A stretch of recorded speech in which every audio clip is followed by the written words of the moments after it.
Datorren otsailaren 24 eta 25ean, Aiaraldeko lehenengo azoka soziala egingo da Gardea Industriaguneko 4-8 pabiloian. Beste kontsumo eta bizitza alternatiba batzuk mahai gainean jartzea izango da azokaren xedea. Horretara bideratua egongo da igande goizean egingo den truke azoka. Eta nola parte hartu daiteke truke azoka honetan? Ba oso erraz, parte hartzeko beharrezkoa izango da izena aurretik ematea. Internet bidez oso modu errazean egin daiteke. Mota askotako objektuak trukatu ahalko dira.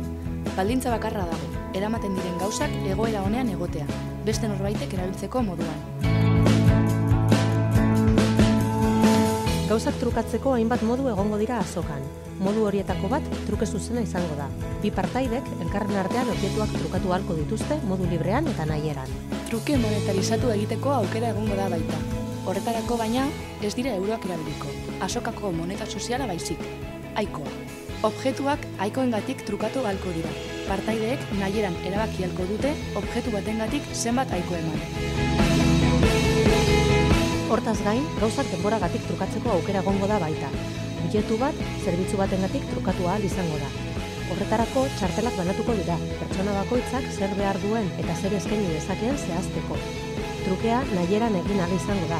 Zerbitzuak zerbitzuen truke, zerbitzuak objektuen truke, edota zerbitzuak aikoen truke. Ez da helduei soilik zuzendutako azoka izango.